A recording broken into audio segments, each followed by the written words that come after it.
Hey everyone, it's Mikki here. You're listening to Mini Mikkipedia on a Monday, and this Monday I want to chat about shift work. This is an unavoidable reality for over 40% of us. And in part, the shift work itself can bring about, obviously, issues with energy, with poor nutrition, with irregular exercise habits. But all of these things can also contribute, conversely, to the health risks associated with shift work. Now, I've talked about the WHO classifications before in the aspartame episode, so to do with artificial sweeteners and how the WHO would classify that. And it's probably not news to you, or at least people who do shift work, that the WHO also categorize shift work as a probable carcinogen. Now, this doesn't mean that the shift work itself is detrimental to health necessarily, although there is certainly some evidence to suggest that what we term circadian misalignment does contribute to poorer overall health. But a lot of what you do with diet and exercise and light exposure can really impact on how detrimental shift work can be. Because let's face it, for those of us where it is an unavoidable reality and there's not much you can do about it, then appreciating that you can still be really healthy and do shift work, I think is really well worth remembering, because it can feel a little bit unmotivating or can instill a little bit of fear, if you like, if you go down that route of, I have to work shift work, it's terrible for my health, there's nothing I can do about it. And the stress of that itself can also, of course, bring about unhealthy or unwanted sort of health behaviors. So I'm just going to address just a few of the sort of issues that we know in literature impact our health due to shift work, but also the things that we can do or potentially could think about putting into our overall sort of routine to help mitigate some of those risks. Because a lot of it isn't necessarily the shift work itself, it's those behaviors and the patterns associated with exercise that contribute to this health risk. And the health risk itself are things like risk of heart disease, susceptibility to diabetes, asthma, increased cancer risk in some cancers, and also, of course, a tendency towards excess body fat gain that is unhealthy, leading to a lot of these metabolic issues. And it can be a real balancing act, because whether or not you work sort of all night shift or you sort of swing between different shifts, you are sort of going against what evolutionarily we're supposed to do as humans, where we sort of like live by the sun and then we rest at night. And in fact, it might even be better if you were someone who always worked night shift or always did like an afternoon shift, so you didn't have that sort of swing shift going on that sort of leaves your body confused as to, the circadian rhythm aspect and things like that. And some of the things I'm going to be talking about are not going to be possible for some people.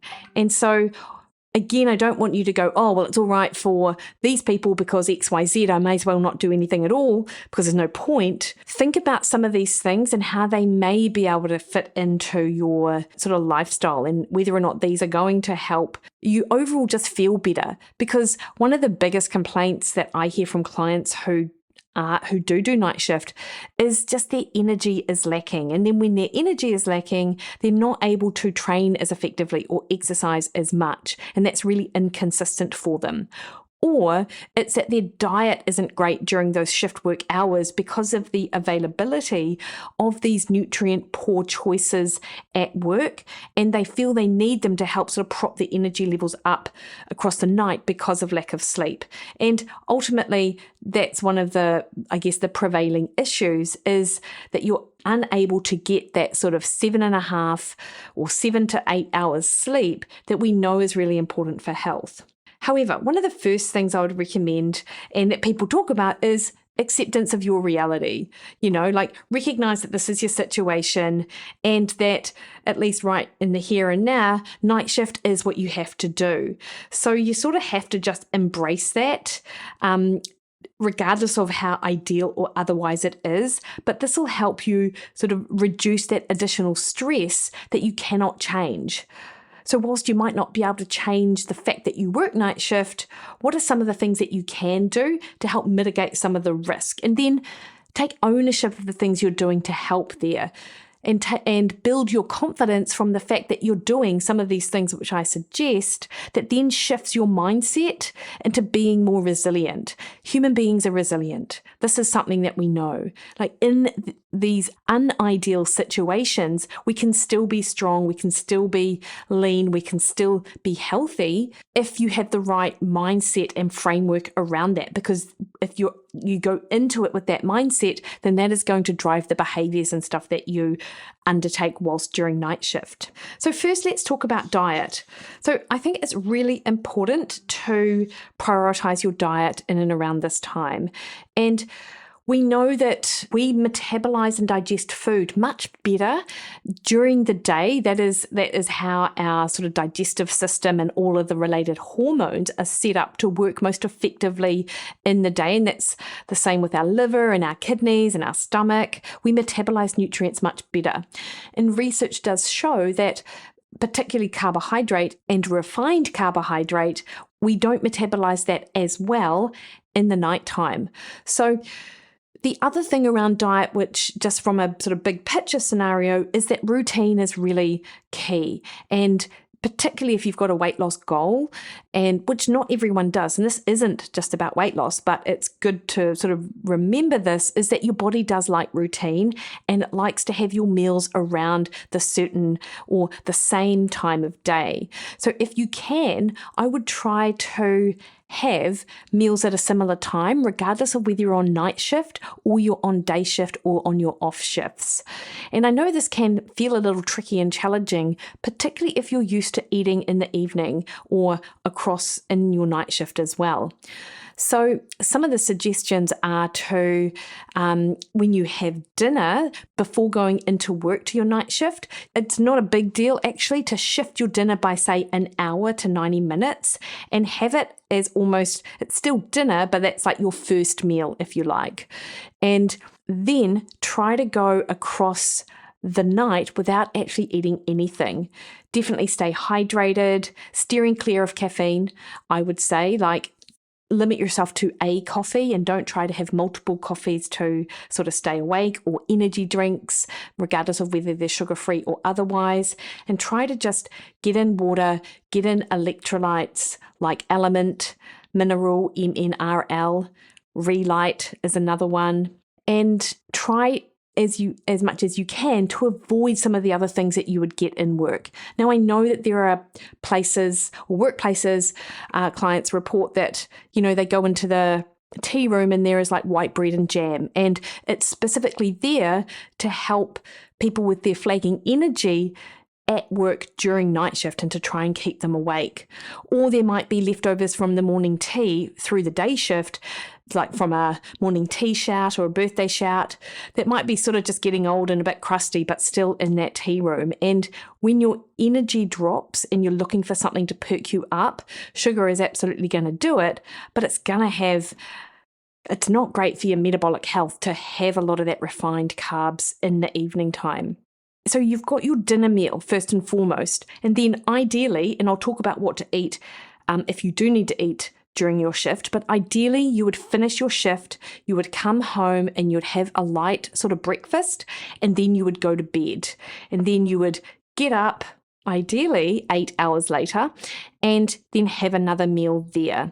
With the second meal, like it will be a little bit lighter because you're just about to go to bed. So, things like your sort of standard sort of breakfast meal, like maybe an omelette, scrambled eggs, like a protein sort of smoothie or a protein bowl, that might be something that you would try to have, or even, meat and a few veg, but try to keep it a little bit lower in fat so you are able to digest it quicker to then be able to sleep. I will talk about sleep strategies in a minute. And then, of course, you get up and then that next meal might be like your lunch meal, like your standard salad and vegetables, and no problems with fiber there, no problems with fat there. And then if you're about to work out, you can pop a bit of carb in that lunch meal. Carbs do help your body produce serotonin, which helps initiate sleep because that will then sort of convert to melatonin. So putting carbs in your breakfast meal upon getting home from shift and going to bed can be a really good idea as well, particularly if you struggle with sleep. So you've got your 3 meals, and they're not going to be that different from what they might be if you were just working a standard day shift or you were just off during the day. But they can vary sort of by about an hour in terms of timing for each meal, but try to keep them as consistent as possible because your body does like that routine. Across the evening, as I said, ideally you wouldn't eat, you would just remain hydrated. But if you do need to eat, try to eat foods that don't elicit that insulin response, because carbohydrate, particularly at night, is not well metabolized by the body. So it's going to elevate your blood sugar more so than if you have it during the daytime hours. So if you do have to eat, I would stick to things like hard-boiled eggs, leftover meat, maybe like some fiber like, carrot sticks or a salad or something like that. But do try to keep it light and try to keep it minimal. Now, the other thing to be mindful of is, of course, exercise. So what I would say is that if your sleep is really disrupted by shift work, then to my mind, your priority is not that balls to the wall type training, like the F45 with CrossFit, or a super hard training program that then leaves it really hard for you to recover, because lack of sleep does increase that cortisol response, and that does place an additional stress on the body that can be really difficult to overcome if it is a consistent stress. So things like getting in your incidental activity, steps, walking, things to help sort of reduce that cortisol response, engage that parasympathetic nervous system response, I think would be a better option. And then also when you do get into the gym, keep it short and sharp. Do that heavy strength-based work. And I say heavy, that's sort of quote unquote. I don't mean you have to necessarily lift heavy weights, but you want to do the type of work that places load on your system, but then it's, you back off. So it's not like a super high intensity circuit for 60 minutes. It's more about that progressive overload strength training type model. Now, this is not to say that you can't train for an Ironman or do a marathon or train for an ultra because you're doing a shift work. And clearly we know so many people that do these events and have shift work. And indeed, people who do shift work overnight probably are better suited to something like an ultra where it does extend beyond daylight hours. But I guess my point is understand and manage your stress response to it and know when to back off and take recovery and when to schedule your sort of training sessions so you're not just loading stress upon stress upon stress. And if you do go through a period where you're unable to get the amount of sleep that you need in order to recover, I would probably dial back the training, particularly if you can't change your work environment, you do need to change something else. So I would probably dial back that training and reevaluate some of your goals around your training, particularly around events, if life and work is getting on top of you.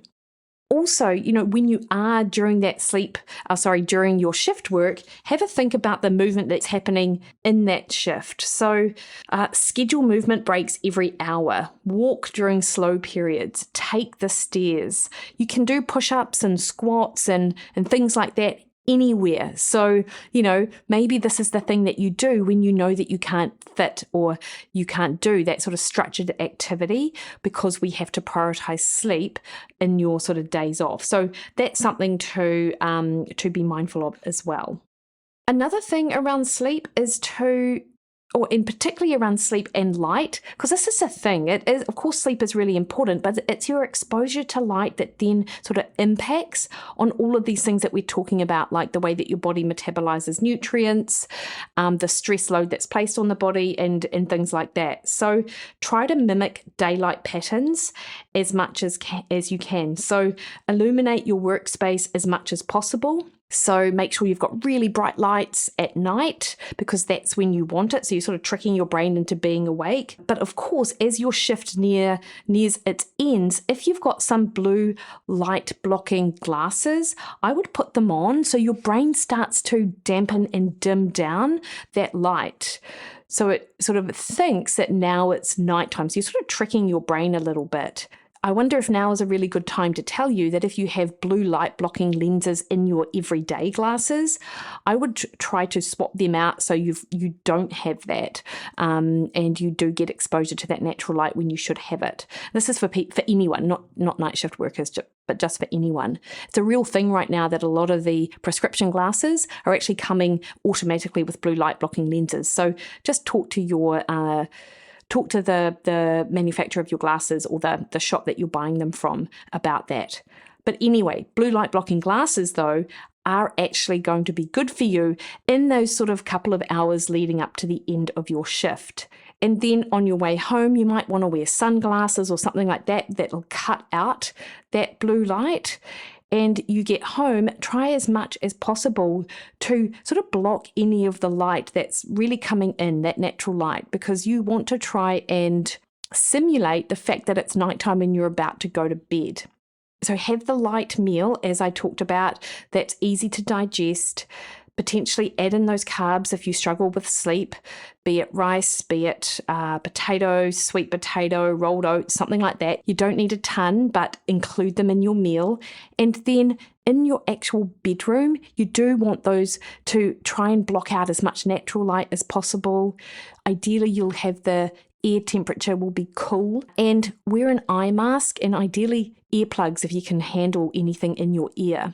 I mean, it would be amazing if you could get 8 hours sleep, but I don't know many people that can, or at least clients and friends of mine who do night shift. So try to allow for 8 hours in bed and do as much as you can to get that sleep that you need. Try not to engage with devices in the sort of couple of hours leading up to the end of your shift as much as possible. I mean, I know some people can't avoid the computer, but that's where the blue light blocking sort of glasses come in. And don't sort of engage in video games or on your phone or TV as a way to relax and get to sleep. Like, try these other things.